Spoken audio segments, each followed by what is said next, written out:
नमस्कार दोस्तों। जम्मू कश्मीर के पूर्व राज्यपाल और सरकार के आंखों में घटकने वाले सत्यपाल मलिक इस दुनिया में नहीं रहे। लंबी बीमारी के कारण 5 अगस्त 2025 को दिल्ली के लोहिया अस्पताल में उनका निधन हो गया। आपको जानकर हैरानी होगी कि कई जगह ही, चाहे उड़ीसा हो, गोवा हो या बिहार और जम्मू कश्मीर, ऐसे राज्यपाल जो एक कमरे के घर में रहते थे और उनके तमाम तरह के भ्रष्टाचार के आरोप में लगे थे। उसके बाद भी कहते रहे, अगर मैं उतना बुरा आदमी होता और मेरे पास उतने पैसे होते तो मैं सरकारी अस्पताल में इलाज नहीं करा होता। लंबी बीमारी के कारण उनका निधन हो गया, लेकिन उन्होंने निधन से पहले ऐसी सच्चाई देश के सामने रखी तो हर किसी को यह सच्चाई सुनना चाहिए। उन्होंने निधन से पहले जो एक पोस्ट लिखी थी, उन्होंने बताते हुए लिखा था कि मेरा भरोसा है कि आज मैं रहूं या ना रहूं, इसलिए मैं देशवासियों के बीच सच्चाई रखना चाहता हूं। जो मेरे जाने के बाद देश के लोगों को सच्चाई पता होना चाहिए। उन्होंने जो लिखा मैं उसे पढ़कर सुनाता हूँ। उन्होंने लिखा है, नमस्कार साथियों, मैं पिछले लगभग 1 महीने के करीब से अस्पताल में भर्ती हूँ और किडनी की समस्या से जूझ रहा हूँ। परसों सुबह से मैं ठीक था, लेकिन आज फिर से मुझे आईसीयू में शिफ्ट करना पड़ा। मेरी हालत बहुत गंभीर होती जा रही है। मैं रहूं या ना रहूं, इसलिए अपने देशवासियों को सच्चाई बताना चाहता हूं। जब मैं गवर्नर के पद पर था तो उस समय मुझे 150 करोड़ की रिश्वत की पेशकश हुई, परंतु मैं राजनीतिक गुरु किसान मसीहा स्वर्गीय चौधरी चरण सिंह जी की तरह ईमानदारी से काम करता रहा और मेरा ईमान कभी डिगा नहीं सके। जब मैं गवर्नर था उस समय किसान आंदोलन भी चल रहा था। मैंने बगैर राजनीतिक लाभ लालच के पद पर रहा और किसान की मांग को उठाया। फिर महिला पहलवानों के आंदोलन में जंतर मंतर से लेकर इंडिया गेट को हर लड़ाई में उनके साथ रहा। पुलवामा हमले में शहीद वीर जवानों के मामले को उठाया, जिसकी आज तक सरकार ने कोई जांच नहीं करवाई है। सरकार मुझे सीबीआई का डर दिखाकर झूठे चार्जशीट में फंसाने के बहाने ढूंढ रही है। जिस मामले में मुझे फंसाना चाहता है, उस टेंडर को मैंने खुद निरस्त किया था।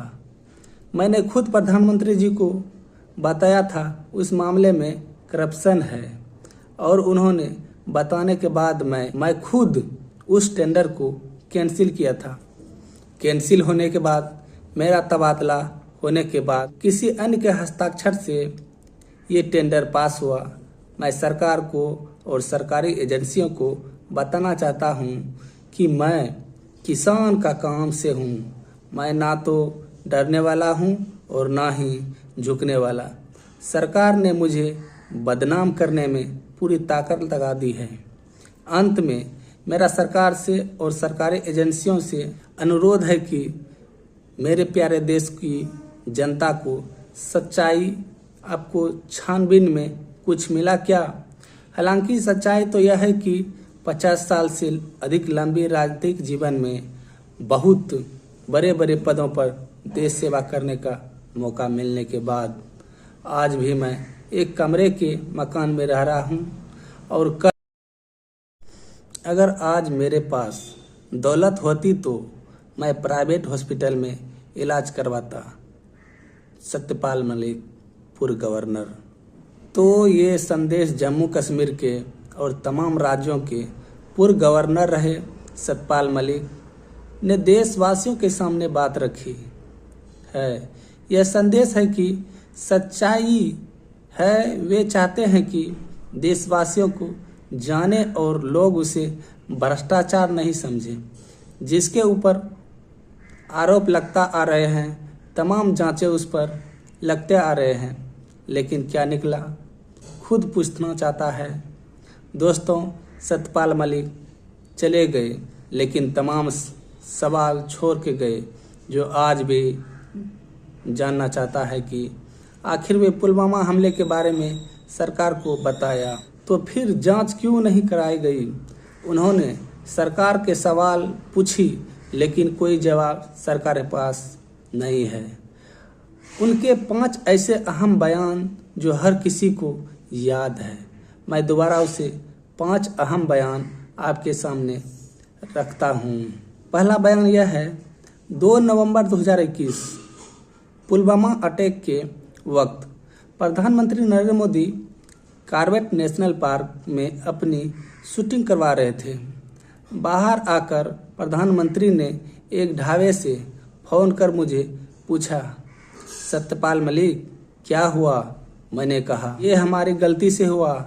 तब मुझे चुप करवा दिया गया। दूसरा सवाल, उन्होंने 25 अप्रैल 2023 को कहा, देश बहुत गलत आदमी के हाथ में है। यदि किसान एक नहीं हुआ और केंद्र में बैठी सरकार दोबारा सत्ता में आई तो किसान नहीं बचेंगे। वे सबसे पहले खेती खत्म कर देंगे ताकि आप मजदूरी करने लगे, उसके बाद फौज को खत्म कर देंगे। तीसरा सवाल, उन्होंने 21 मई 2023 को सत्यपाल मलिक ने कहा था, अगर अगले चुनाव तक जनता ने इसके खिलाफ मतदान नहीं किया तो ये आपको मतदान करने लायक ही नहीं छोड़ेंगे। ये कह देने कि जब हम ही चुनाव जीतते हैं तो चुनाव कराने की क्या ज़रूरत है। ना कोई कोर्ट रहेगा, ना फोर्स रहेगी, ना फौज होगी और ना कोई ऐसे सिस्टम रहेगी जिसमें इन पर कंट्रोल किया जा सके। चौथा सवाल, उन्होंने 22 मई 2023 को उन्होंने कहा था, प्रधानमंत्री नरेंद्र मोदी अपनी नाक के नीचे भ्रष्टाचार करवाते हैं, उसमें उसकी हिस्सेदारी होती है और पूरी रकम अडानी को जाती है। आखिरी सवाल, उसने 6 मई 2025 को उन्होंने कहा था, पहलगांव की असफलता के प्रधानमंत्री को देश से माफ़ी मांगनी चाहिए। उन्होंने अभी तक इसकी जिम्मेदारी नहीं स्वीकारी है, लेकिन हुआ क्या, तमाम सरकारी एजेंसियों ने उसे घेर लिया और लंबी बीमारी के कारण उनकी मृत्यु हो गई। तमाम बयानों को याद कर रहे हैं, किंतु तमाम सवाल का याद कर रहे हैं। नमस्कार दोस्तों, कैसा लगा ये वीडियो सुनकर? अगर अच्छा लगा तो कमेंट बॉक्स में ज़रूर मैसेज करें और मेरे चैनल को सब्सक्राइब करें।